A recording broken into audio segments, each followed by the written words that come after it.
raison de la visite du président du département et donc est à notre demande pour qu'ils viennent se rendre compte sur place un peu de l'état antérieur de la digue et puis des travaux qui sont en cours pour la conforter.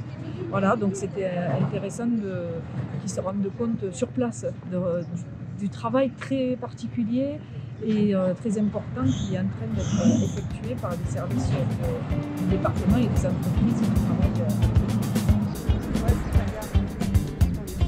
On n'a qu'un souci, une préoccupation, c'est de faire en sorte, notamment parce que en termes de sécurité, on a empêché la circulation des poids lourds sur cet espace, c'est de pouvoir rétablir le plus rapidement possible, de façon alternée toujours, la circulation des poids lourds.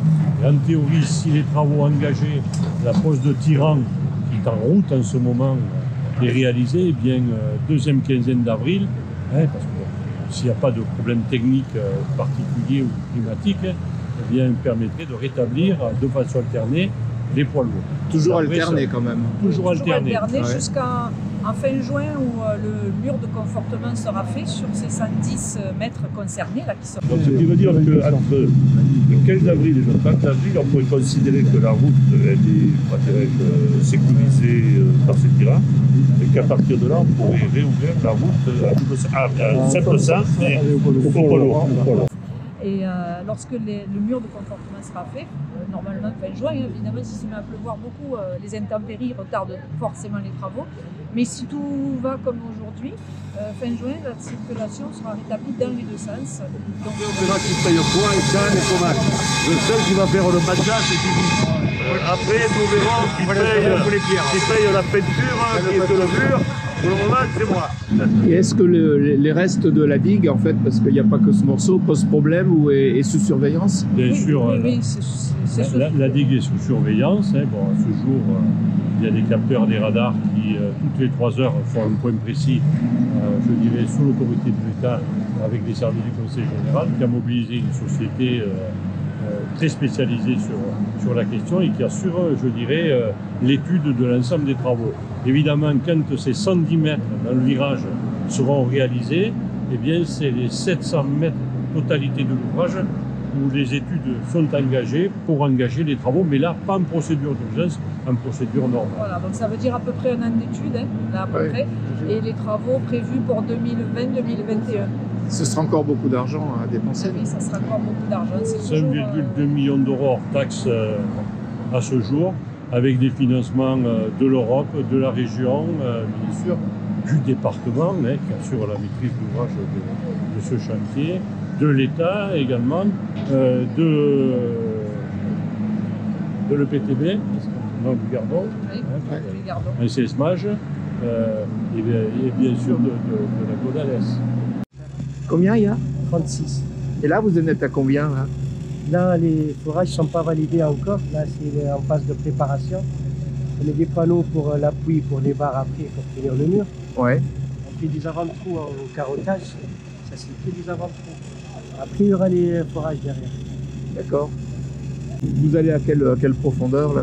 Là, pour le moment, c'est 30 cm juste en. Oui, mais et après, Après, il y aura 6 mètres ancrés dans le calcaire. Ah ouais. Et là c'est plein, là, le fond du... Parce que... Il y a un mur. Ouais. Après, c'est du remblai derrière. Après, il y aura le calcaire. Ah d'accord. Le calcaire sale. Parce que moi, j'avais entendu dire que la digue était un peu construite sur des anciennes maisons aussi. Peut-être. Il y en a qui disaient que c'était creux. Et avant, on ne sait pas ce qu'ils mettaient derrière. Ça, on ne sait pas ce qu'il y a en fait. Non, mais là, on va faire les tirants pour qu'ils puissent ouvrir la route. C'est un peu en urgence. Ah oui, dès que les tirants sont faits, la route refonctionne là. Les tirants à faire. Dès que les tirants sont faits, ils vont pouvoir ouvrir la route. Et là, on voit le mur qui s'abîme ou pas là? Non, c'est des, à l'œil, non, mais des remarques que vous avez mis là? Non, il y a des cibles, ils sont mis par le topo. C'est comme ça qu'ils regardent le mur, si ça veut. Ils ont 2 stations là-haut. On les voit pas d'ici. Non, on les voit pas d'ici. C'est comme ça qu'ils contrôlent le mur. Avec ces cibles-là, on les voit d'ici. Ah oui, oui. Et là, actuellement, là, ça bouge ou non? On ne se rend pas compte? S'ils font ça en urgence, c'est que ça bouge. C'est que ça bouge. On voit l'ouverture là-haut sur la route. Oui, ben, de l'autre côté, on le voit là. Ok, merci bien.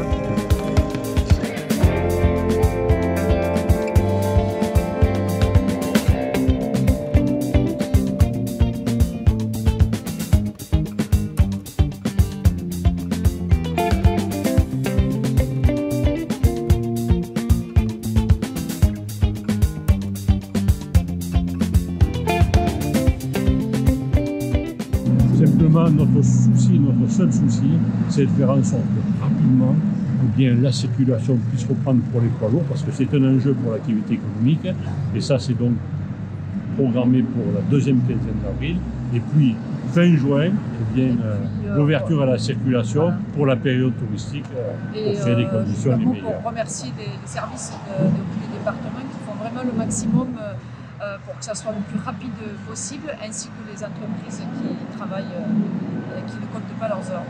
Ok, merci.